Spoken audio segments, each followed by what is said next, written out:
Good morning to all of you. मैं doctor Sarla. आज का जो हमारा टॉपिक है वो आर एस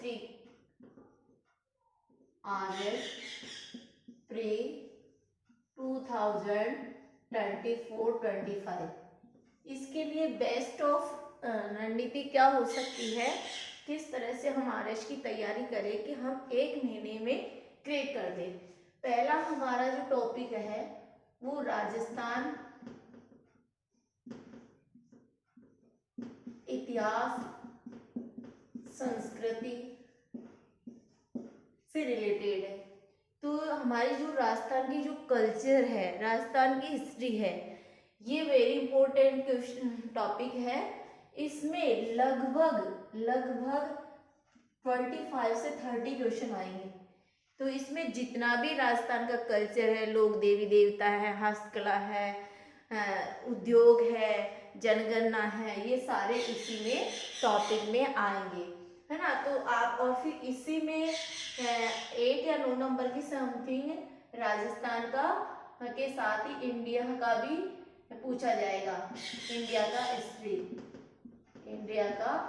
हिस्ट्री। अब इंडिया की हिस्ट्री में आप देखिए, सबसे पहले जो फैक्ट है उस पर ध्यान दीजिए। 1940 का आपने अगस्त प्रस्ताव पढ़ा, क्या ये मंजूर कर लिया गया था? नहीं माना गया था। फिर 1940 में ही व्यक्तिगत सत्याग्रह शुरू हुआ। अपनी मांग को लेकर, और दिल्ली चलो नारे इसी में लगाए गए थे। उसके बाद में सफलता नहीं मिलने के बाद में 1942 में क्रिप्स आया। क्या सफल रहा? नहीं। क्रिप्स को वापस जाओ के नारे लगाए गए। ओके।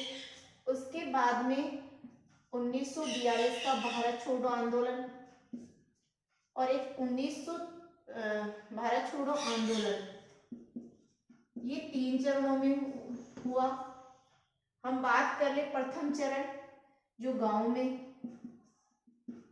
आंदोलन करने लगे कि हम तो कर नहीं देंगे, जमींदारों को कर को लेकर, जमींदारों को हम कर नहीं देंगे।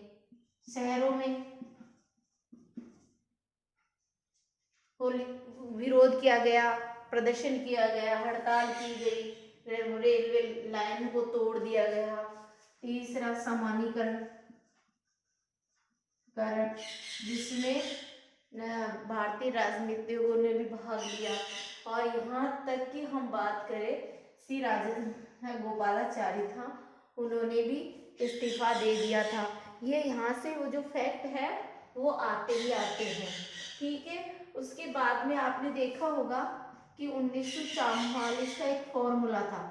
मैं इसलिए बता रही हूँ कि ये टॉपिक आपको लर्न करने हैं कि हिस्ट्री में क्या पढ़ना है राजस्थान में, तो ये टॉपिक आपको देखने हैं। 1944 का फार्मूला। एक इसमें आप इंडियन हिस्ट्री में एक्ट भी देख लेना। एक्ट में 1958 का एक्ट, 1961 का एक्ट, 1935 का शासन अधिनियम, 1919 का शासन अधिनियम, और मोस्टली यहाँ से क्वेश्चन पूछे जाते हैं। फिर हमारा फैक्ट है ज्योग्राफी। ज्योग्राफी को आप हमेशा मैपिंग से करें।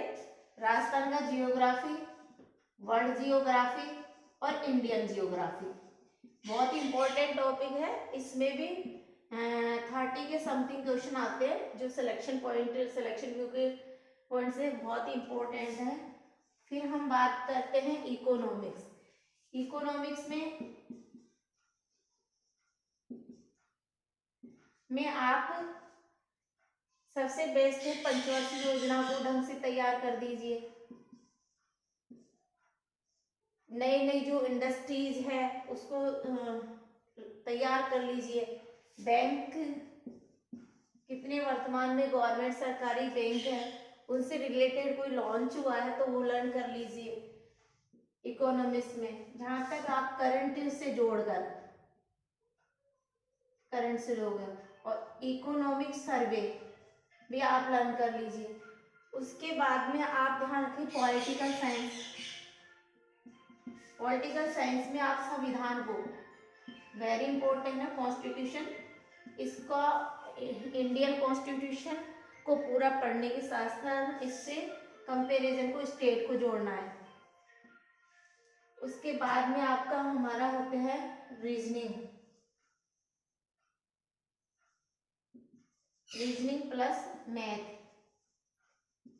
पिछले पिछले एग्जाम में जो भी, नेट से सर्च कीजिए, पिछले एग्जाम में जो भी सवाल आए हैं उनसे प्रैक्टिस करिए, या फिर आर के झा की बहुत अच्छी बुक है उससे रीजनिंग की, उससे आप अभ्यास कर लीजिए।